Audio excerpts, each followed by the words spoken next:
Hey, good morning. It's the end of April. How are you doing? I hope you're having a good weekend. I'm about ready to start my weekend. I'm going to go to somewhere very fun. Haha. And that's all I'm going to say. I hope you guys have a good weekend. I know my hair looks really goofy because I curled it. There you go. That's what happens. Shit happens. You got to move on. C'est la vie. I look at it and I go, you look weird. So what? You feel weird. Move along. Change it. Do something else. It's the way it is. It's like beauty is from within.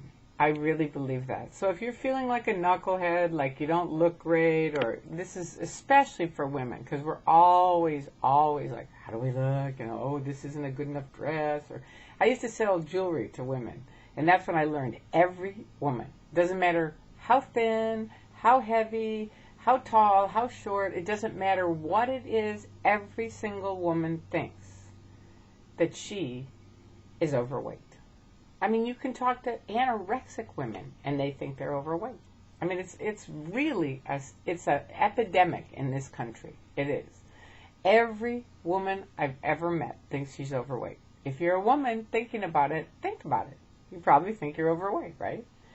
And that's one of the first things for any kind of improvement, self-improvement, they say is you have to love yourself. You have to learn to like yourself and love yourself. And that's been a big part of my healing process when I left Scientology. Because, of course, in Scientology, they don't teach you that. You don't love yourself. You've got to go to the next level because then you'll start feeling better. But, of course, this is just part of this level, and you've got more stuff that you have to get rid of. It isn't that at all. It isn't. And it doesn't even get rid of it. You get worse because everyone else is expecting you're going to be better, and you're not. So imagine already you're not doing well. Now pile on 100 or 200 or 1,000 people that think you're doing fantastic. You're doing things that they couldn't even imagine. You can't imagine them either, but they can.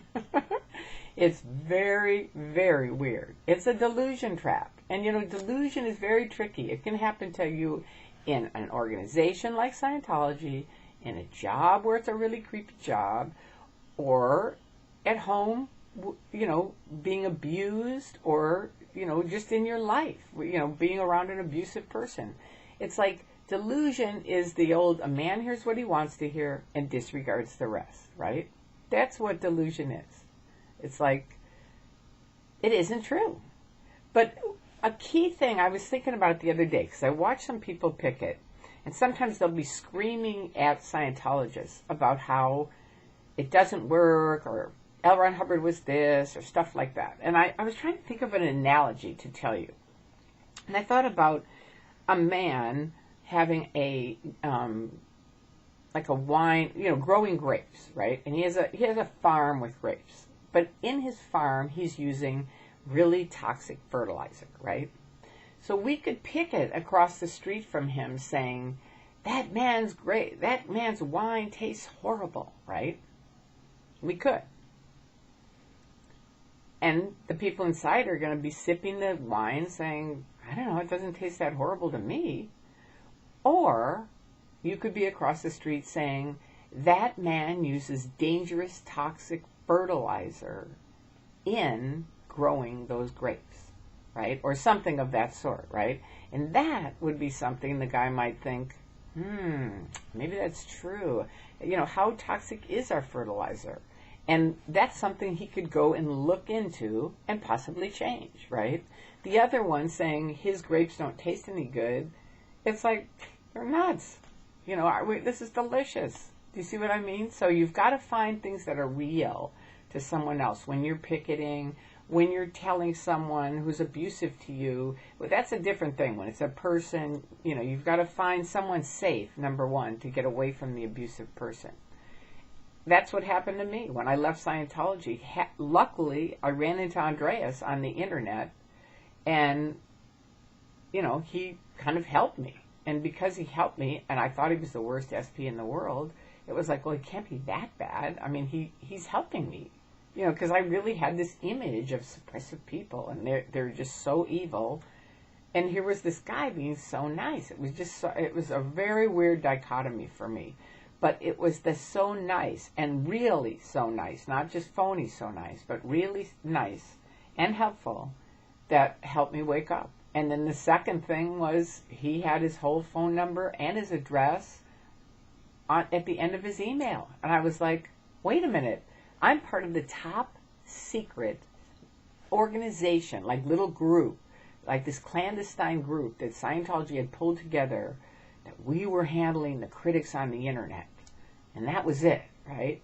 But they had gotten into, don't say my name on the telephone, because they might know that Jack equal, or, if I say Bill, they might connect it with Bill Yachty, right? And they didn't want that, so just call me Jack. And I'm like, okay, on the phone, I have to call you Jack, even though we're at the top of the bridge to total freedom. But we're lying through our teeth all the time. And here's this critic over in Norway who's got a huge website up about us, but he's got his full name and his address and his cell phone number. Hello. That was a major waking up point for me. It wasn't any big tricky thing. It was honesty. It was someone being honest and not being like, I'm honest, I'm truthful. It was like, this is me, right? And it was like, wow, that was huge for me. And I told you the rest of it, but it's pretty cool. So there's a lot of good things out here. Come on out. A lot of people are out here. Scientology will try to say they're not. They are. Come on out and see for yourself. You can always go back. I love to say that. They can't, but I can. Look, read, listen, find out for yourself, and have a fantastic weekend. Bye-bye.